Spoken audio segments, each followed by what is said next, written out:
keen بترتيب مع زملائي today السادة الوزراء to plan اللي with بشرف my بوجودهم معايا colleagues, النهارده the برفقتي في هذه ministers الجولة الميدانية accompanying في me المنطقة on الاقتصادية this السويس. tour at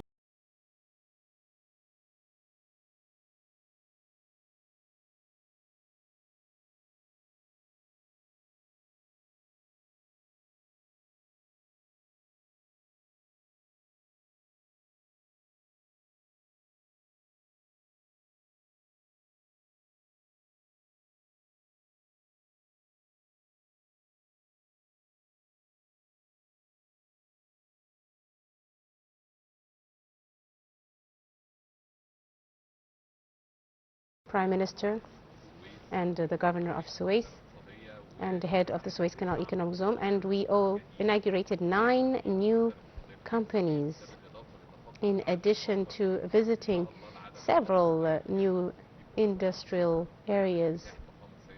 Of course, hopefully soon to have as well President Abdel Fattah al-Sisi accompany us to see these new companies. Let me speak about these 9 new industrial projects. The amount of projects and companies now has exceeded 200, or about 204 factories, and 173 factories are still under construction. The ones that have opened are over 200. We have over $6.5 billion US dollars, creating tens of thousands of job opportunities for our Egyptian citizens and the Egyptian youth.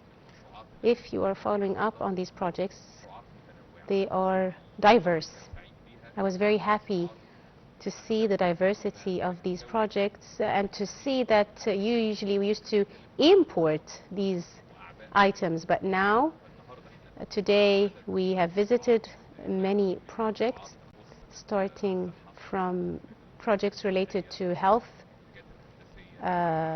materials, chemicals, textiles, steel, and metallurgical industries, engineering, and Attica Pharma, of course, to produce medical supplies.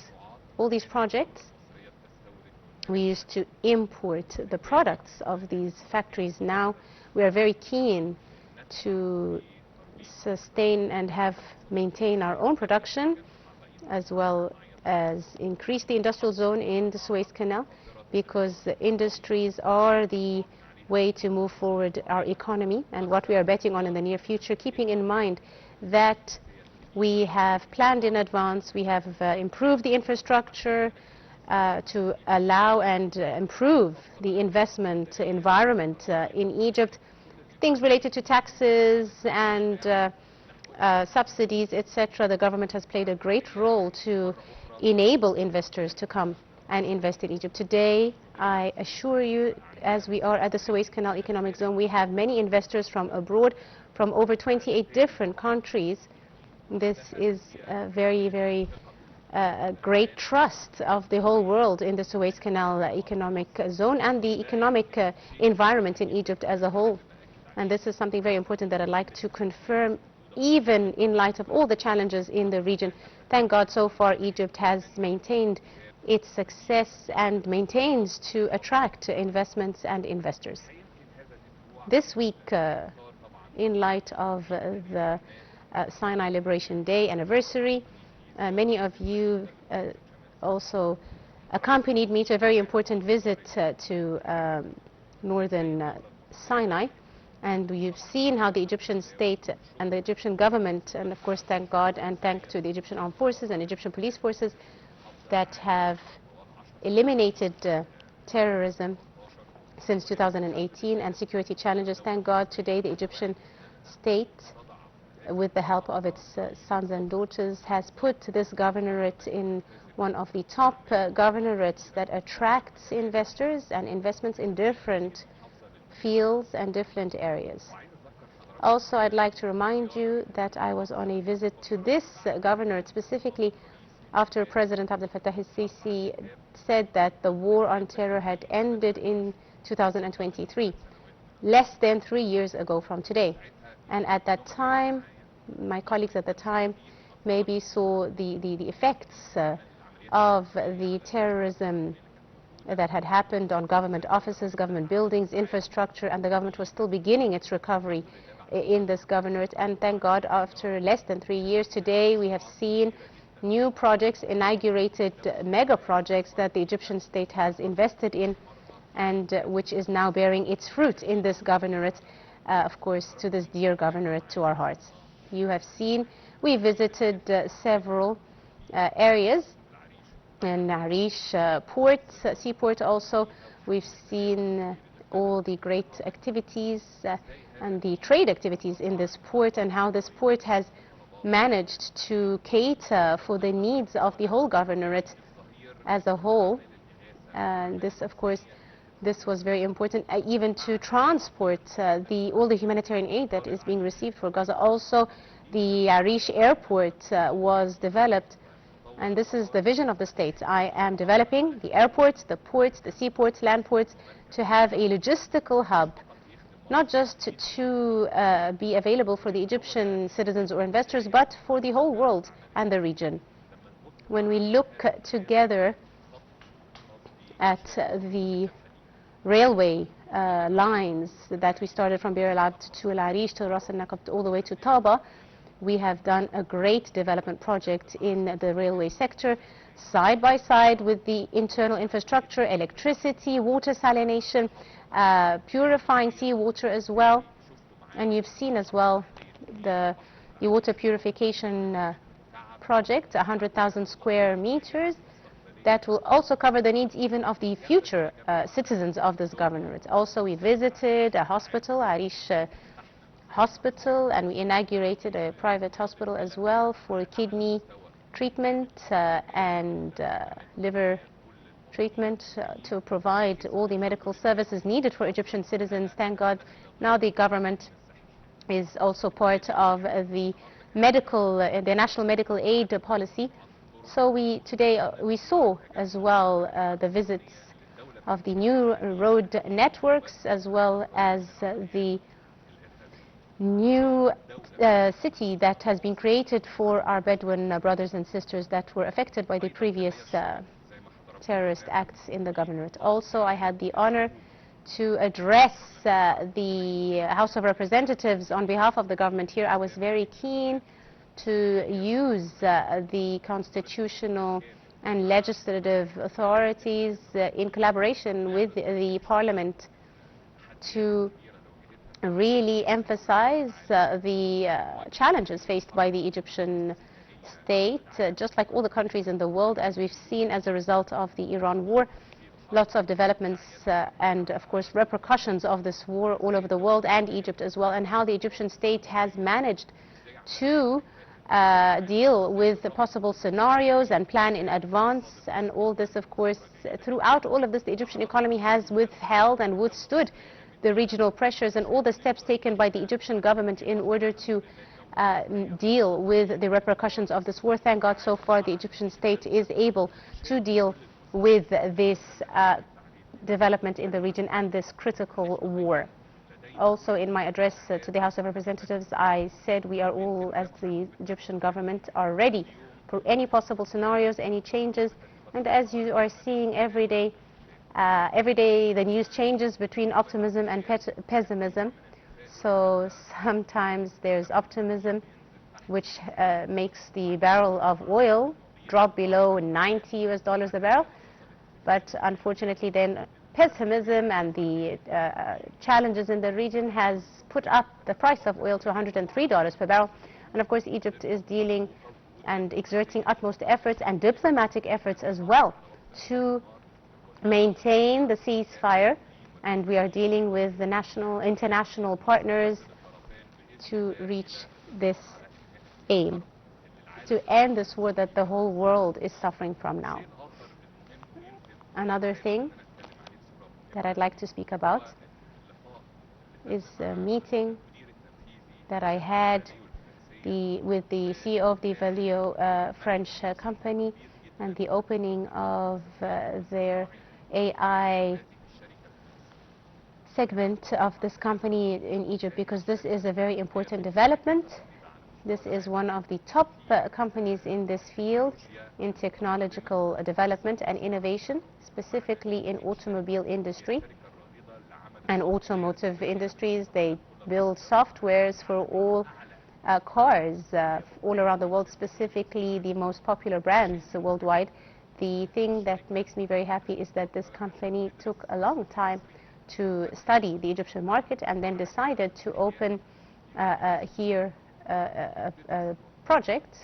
And over 20 years they finally decided to inaugurate their project here, and now they have one of the biggest companies all over the world, with over 3,000 Egyptian engineers employed by this company in Egypt that are working in software and AI and technological innovation and technological software that is used in cars all over the world. And this is something something to be very proud of.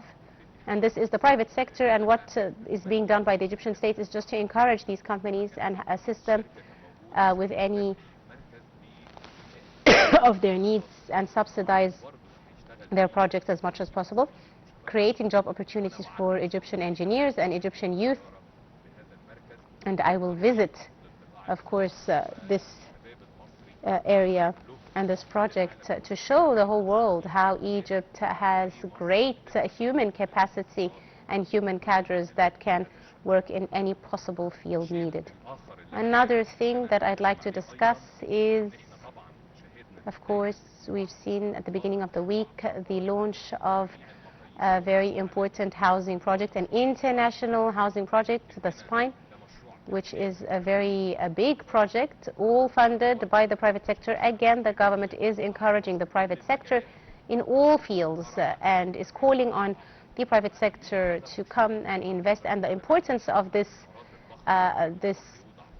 project, you've seen the great investment in this project with tourism and entertainment facilities, as well as housing utilities and facilities. We are talking about an international project that we are seeing all over the world, and we've seen such kinds of projects all over the world, and when we see them we are blown away. So to see them here in Egypt is something really to be very, very proud of, specifically because they are launched and created by Egyptian companies. Here I'd like to say something very important. We are always witnessing what is being said regarding these projects, and usually this specific sector of housing development in Egypt is being focused on by the Egyptian state, and this is not just the only focus of the Egyptian government. As you've seen, I am really trying to follow up on every possible industry and services. We are looking at like Value CEO meeting, a technological advancement. And today, when we see projects with other ministers from the agricultural sector, land reclamation, food security, the state is really focused on several sectors from all around. But here I would like to say that housing development and housing investment is very, very important, because any development in buildings or housing units is very important, because also this affects tourism, for example. 80%, for example, of industries and factories that we've seen actually cater for these housing development projects. So if this sector is not active, then these industries also will not be working. Very proudly in Egypt, we have thousands of factories and industries employing thousands of Egyptians, which are all creating things to cater for the housing and urban development companies. So this is very important. Let's be very clear. When we look at other countries, for example, in Europe or the United States or other Arab countries, brotherly nations, we are seeing whole countries really live and attract people just for their housing development projects. So it's not a bad thing. And Egypt is very good at this sector, but also we are encouraging the other industries and sectors to work and grow as well. And once again, I would like to confirm that the development and growth that Egypt is witnessing over this year and the last year has been pushed forward by the development of all the industrial sector and the productivity sector, which has been focused on in Egypt. These are the sustainable industries like agriculture, tourism, land reclamation, export, and all of this, thank God, this is what is supporting Egypt in our development and our economic growth. I just want to tell you, because we used to say before, Minister of Planning was just showing us the quarter indicators, and we've seen a bit of slowdown. The Egyptian economy in the last quarter has been growing.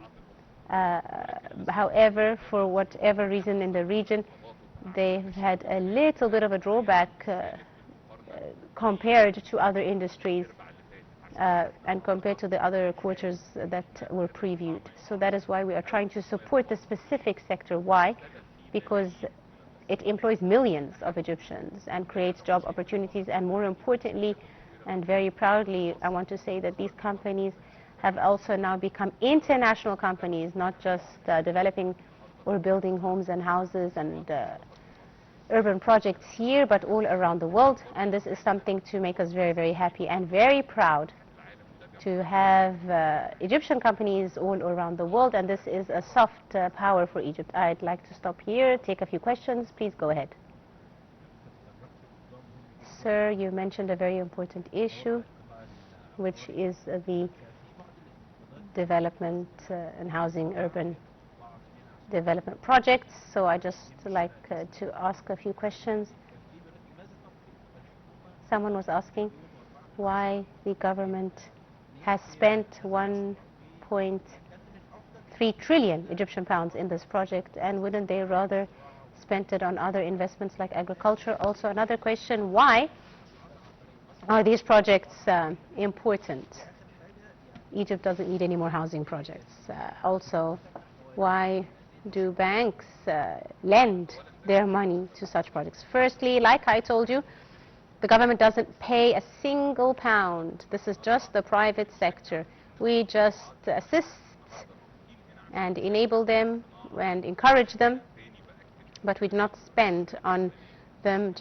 I was just encouraging, and we encourage different sectors. More importantly, you are seeing the developments. We've seen several signing of memoranda of understanding, different agreements in different sectors, and protocols are signed in different areas, different projects in the private sector in different sectors, and we encourage this.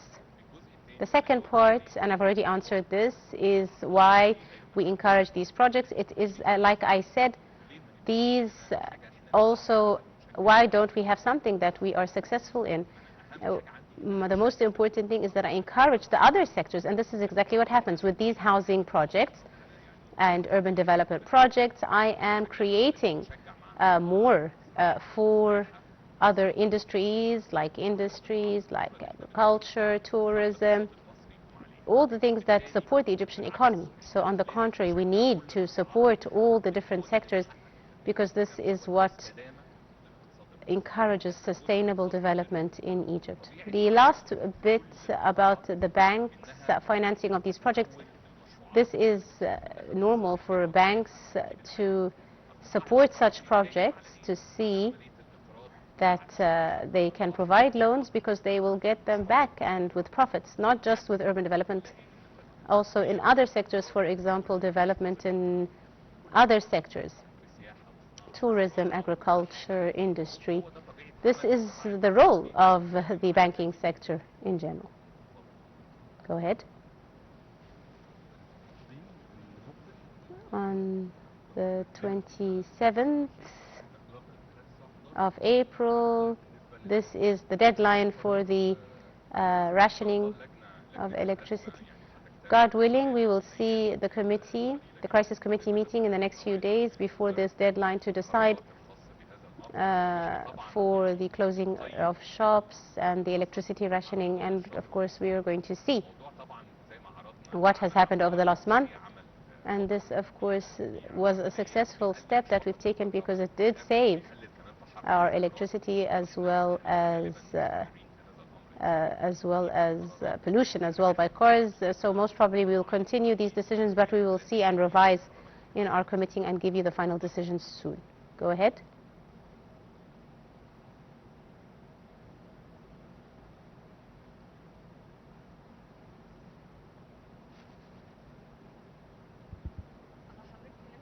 You spoke about your address to the House of Representatives, and lots of people spoke about your transparency.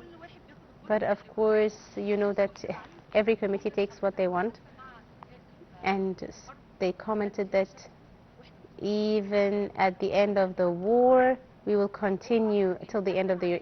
Does this mean that there will be more decisions which will be perceived as difficult till the end of the year, even if the war is over? Thank you. No, this was what I meant was just to predict if the war ends. Of course, the fuel and energy prices will never return to where they were before last year, before the war. So, of course, as a result of the delayed reactions as well as the infrastructural damage in this sector. So, what I meant was that we will have to wait and see. We won't find suddenly after the war that a barrel of oil will just go back to $60 or the gas prices going back to their previous levels. Only after the markets settle down. International institutions say in the best scenario case it will take over a few months, so by the end of 2026. So as a state we will have to deal with these high prices till that time. This is what I'm trying to say. Therefore, our rationing decisions or our decisions to cut or decrease consumption of electricity, this is what we are trying to do in order to save. It's not just because tomorrow the war ends, then everything will return to its norm. As a state, we are keen to continue with our precautions and to keep our security and stability of the Egyptian economy till now, thank God, has managed to survive and flourish. Because also I'd like to address a rumor that on social media that there was thousands of industries affected in Egypt, and I've seen, and of course with all my committee and ministry members and the Minister of Industry, we were discussing this issue. And thank God we are, I am always grateful to be saying it, that Egyptian industry is in its golden era, thank God, and in light and irregardless of the issues and the war, we actually have more investment opportunities for Egyptian industries. And what we've seen being said by the head of the investment authority, that Egypt took the correct decision of not decreasing its foreign currency needs for the industries to get what they need for their energy needs, for these companies and industries to continue production at their full capacity. Therefore, the Egyptian economy will continue to grow sustainably and prosperously.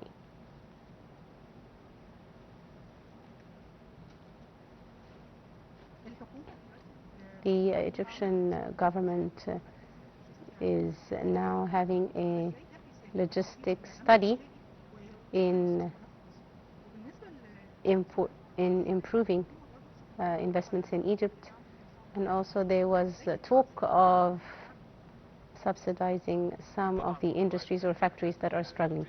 With regards to the logistic hub for grains, this was under the directives of President Abdel Fattah al-Sisi to work very quickly in order to establish this logistic hub for the storage of grains, very important for Egypt, to develop this, to have us as a regional sector, to a regional hub in Africa as well as the Middle East, to exchange and trade grains.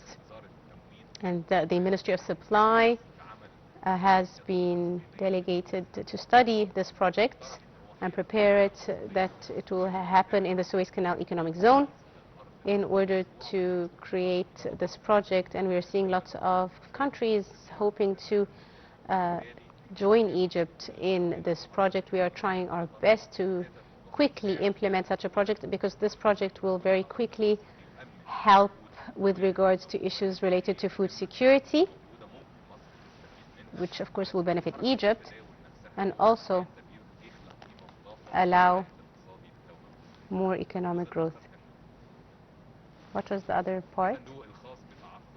With regards to the fund for industries or companies that are struggling financially, we're actually working on this. And we are working with the central bank to take a look at these companies or factories that are struggling as a result of these unprecedented economic times and international challenges, where we can see how we can assist them and support them to regain their productivity, because it is very important that these companies do so, because of course some of these companies were already struggling financially, not just as a result of the war, but even before the war began, that this was maybe a result of poor management, etc., or poor decisions. So what I care about today is to really take a look at these other industries that were really affected as a result of the regional war. We will hope to help them in the near future. Last question, please. With regards to the continued competition in the region, how do we see them competing to attract automotive industries? How is Egypt doing this, and what are we doing here in Egypt to attract these automotive industries to have them saving as well on energy? Over the last few days, we have been reviewing this automotive industry. This is a very important industry, and thank God we are very assured that the incentives put forward by the Egyptian government will encourage international companies and great local international companies to come, worldwide companies to come here, the global companies to come to Egypt. And there are two of them that we want to reach a final agreement with them, specifically in Africa and the region. They have managed to have a good automotive industry, and they did so by attracting one or two international companies to come and produce or manufacture their cars in their countries. This is very important. We have to understand this industry. For it to take off and succeed, we have to take a look at these companies. We can't just have a company saying we will have 10,000 or 15,000 companies a year, but this is not what we are looking for. We are looking for at least over 150 or 200,000 cars per year. These are the ones we are focusing on. With regards to two of these international companies that will hopefully start with us in the near future and encourage the rest of the companies to come. And this is what we've seen in different industries in Egypt, specifically in the Suez Canal.